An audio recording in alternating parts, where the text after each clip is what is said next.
today. All right, let's go over to chapter 6. Had a very busy day, but it's been fun and interesting. So we're going to talk about chapter 6, listening and other. We'll talk about listening versus hearing. So everyone hears, because listening is an active process. Like you have to actually turn it on and pay attention. And as soon as you're not paying attention anymore, you're not listening. Hearing, however, is a passive process. And it's always going on. Hearing is going on when you're sleeping. Hearing is going on when you're just in any kind of environment. Even if you kind of plug your ears, you can kind of hear your heartbeat in your voice if you talk. Kind of weird echo. So and passive processes are like breathing, blinking, your heartbeat, meaning that you don't need to pay attention to it. It just happens naturally. So hearing is always on, right? Even again, I mentioned you're asleep. If you hear a scary sound, your brain will say, wake up, be alert, go on the defensive, right? So what is it actually? It's actually, hearing is a physiological process in which sound waves hit our eardrums, right? So they actually travel at the speed of sound, and then they go to our ears and they vibrate and they send a message to our brain and our central nervous system, which then says, this is what we should do with the sound, right? And then we're also going to learn that listening is an active process, but actually that it involves more than just your ears. And that's why we should move over to the next section, which is the listening process. There are 5 steps. So the first of which is receiving. So if you go back to the model of communication, so if we just go back to chapter 1, we have the model of communication. There's 2 diagrams here. We have the model and the drawn one, which is actually much more effective and accurate, right? And then you have to, when senders send messages that are verbal or nonverbal, that are encoded and then decoded by the receiver over channels, the receiver, again, has to receive the message, right? So again, see chapter 6 and chapter 1 connect a lot. So you must receive the message. And this means including seeing it, because if I wave at you, if you can't hear that, you have to see that, right? Or I would say, here's my cup of coffee. It smells really good. Here you go. So that's smell. Taste would be, let's drink it. Touch would be, let's clink virtual mugs, like touch or fist pump, right? And then you have hearing, audio, and sight. So remember, sight is the most common channel of communication. So receiving means including getting hearing, but also sight, taste, touch, smell. And the second process step is in listening is actually attending to. So you must pay attention to the message that you have received, because we receive lots of messages. I see lots of things. I hear lots of things, right? It's like, what do I actually want to pay attention to in my mind? So attendance isn't just being there, it's actually paying attention, right? Okay, and remember, you have to do that because listening is an active process. As soon as you're not paying attention, you're no longer listening. You get distracted, right? You're like, what happened? What'd you say? Third step is interpreting. So you must interpret the message you've received, seen, taste, touch, heard, smelled, and then you must pay attention to it. And then you must figure out, what does this message mean, verbal or nonverbal? And if you go to the model of communication again, so if you go all the way back to chapter 1, you can see that receivers receive messages, but also that you have to interpret the message, which is called decoding, right, in the model. So there you go. So again, chapter 1, chapter 6 connected very well. 4th step is you evaluate. This means you need to figure out, is the message that I've interpreted, paid attention, and received good or bad, right, or neutral? Is it a backhanded compliment, right? And then if you can't interpret or decode a message, it's hard to evaluate it, right? So once you've evaluated your verbal and nonverbal message, you can then respond, which is the 5th and final step, right? With a verbal or nonverbal response. We call that feedback in the Model 1 communication model again. And it goes over a channel, it has to be encoded, and then the response goes back to the sender, and then they take it and decode it, and you have the loop of communication messages going on and on and on. So they respond again. It could be silence as well, right? I wave at you and you just kind of like almost ignore me, right? So that's the 5 steps in the listening process. Remember that it's not just about listening with your ears, Again, tied into channel 1, we have all the different chapter 1, sorry, we have all the channels of communication. So a lot of times receiving and the listening process means you have to see things or smell them or taste them or again, or touch them, right? It's not just what you hear. So barriers. Why don't we listen very well? Well, there's a lot of times because there's too many messages, right? There's just, we're overwhelmed with, because we can only pay attention to one at a time, basically. And we're receiving lots of different messages from people. Things we're seeing, could be things we smell, taste, touch, and then things we hear, including communication. Could be like seeing, sight could be, we're getting text messages on our phone, right? So again, that's more the channel of sight rather than the channel of hearing. External noise. Go back to chapter 1, model communication. We learned that one of the barriers to listening is external noise. If you look at it, it's right here in the model. It's going on everywhere, and specifically you have internal and external noise that could be going on. So you want to just be particular and explain that, and explain that it goes on at all parts of the model of communication. So we don't listen because there's just external noise going on. There are distractions, that things people can see, people can hear. It's just difficult to focus on the person talking to you.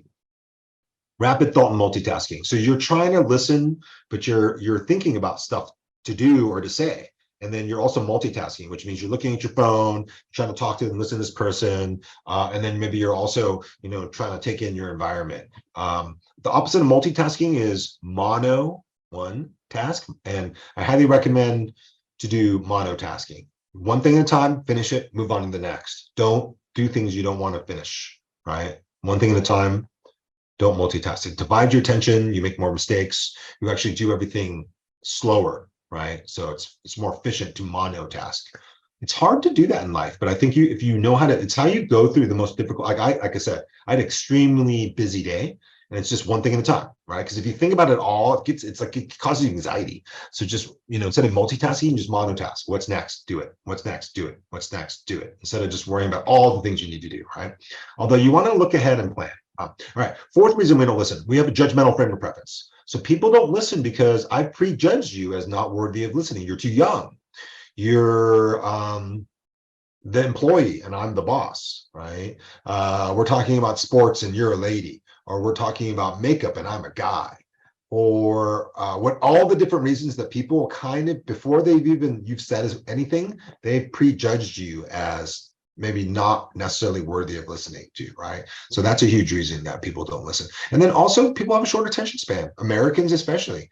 We probably should. Our culture is really fast.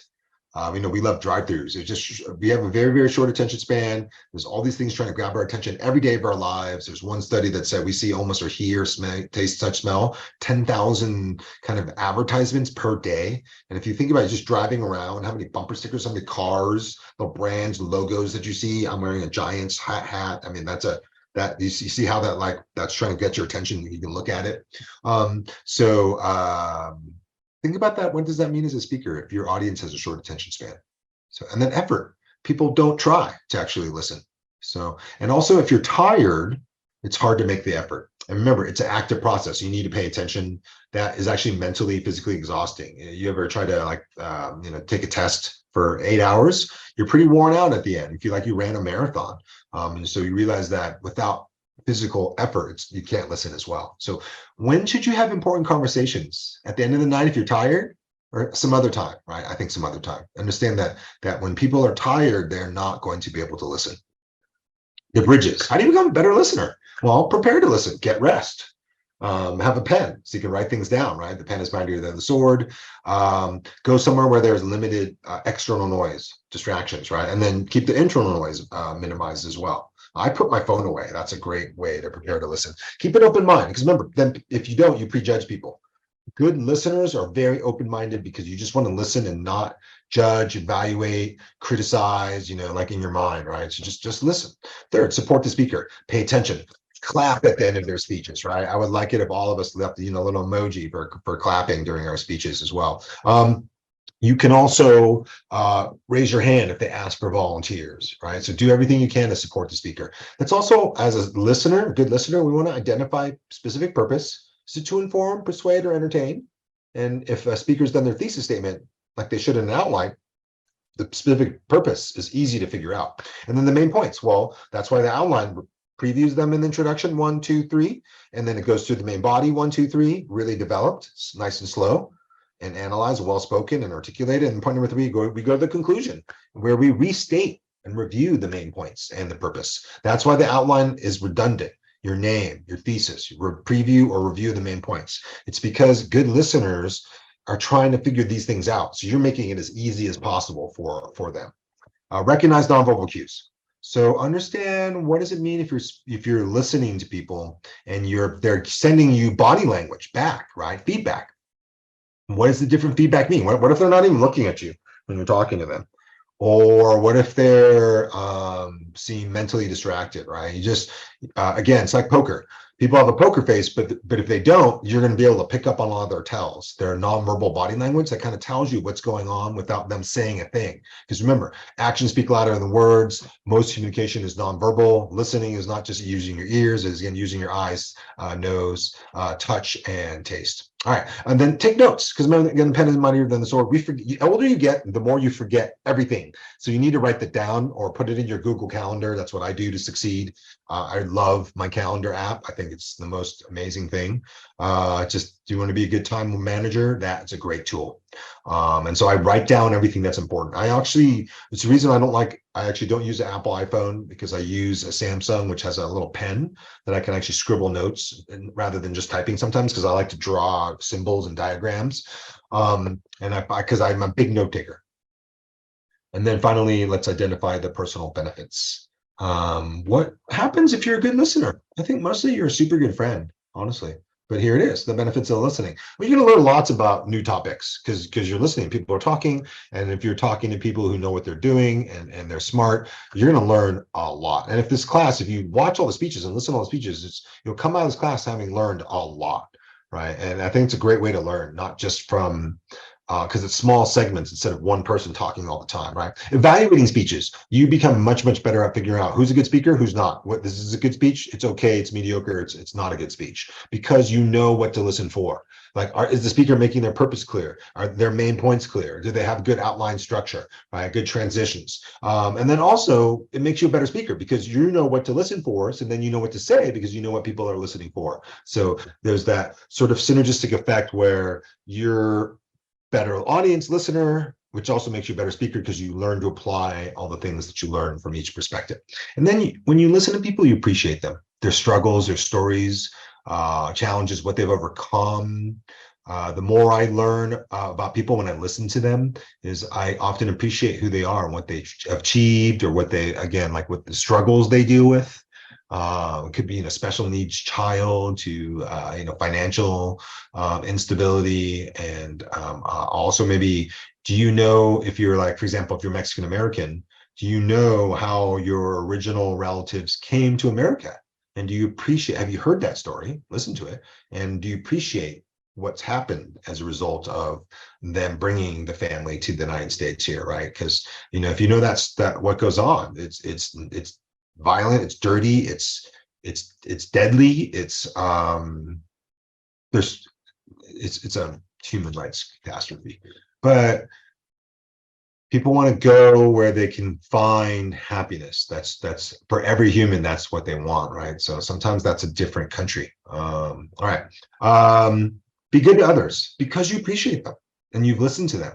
And the more you listen to people, the more they're real they are to you, and the more that you feel connected to them, which means you often want to be good to them. You want to be supportive of them. You want to be maybe financially helpful, offer, just some aid and whatever it might be, like your neighbors, collecting mail for them when they're gone, watching their house when they're gone, taking out the trash cans or putting them back for them because they're elderly. That's something that I do a lot. And I know my neighbors appreciate that quite a bit. And so I'm like, yeah, it's no problem. I go out and do my garbage cans. And I know when I get older, I'll ask my son to do it, right? Because it's something that's kind of a physical labor job. And when you're older, it's hard, right? So just, and I know who they are and a little bit about what they've done, and you want to be good to them, right? Because they're also my neighbors as well, on top of all that, just besides good Americans.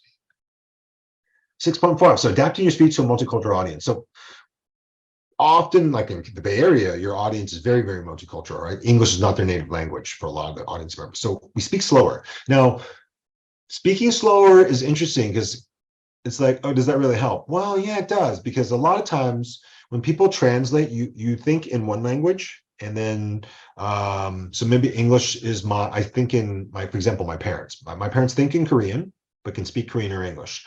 So if I'm speaking English to them, speaking slower helps them because they take the English that I'm speaking, translate it to Korean in their mind, and then they think about what they want to say, respond with Korean, but they got to translate it back to English or a facial expression or a gesture, and then it goes back to me, right? So the slower speaking allows that translation in people's minds to go on, because when you're not thinking and speaking in the native language, you got to allow time for that. Enunciate clearly. Just make sure that people understand your words, pronounce them, and enunciate them.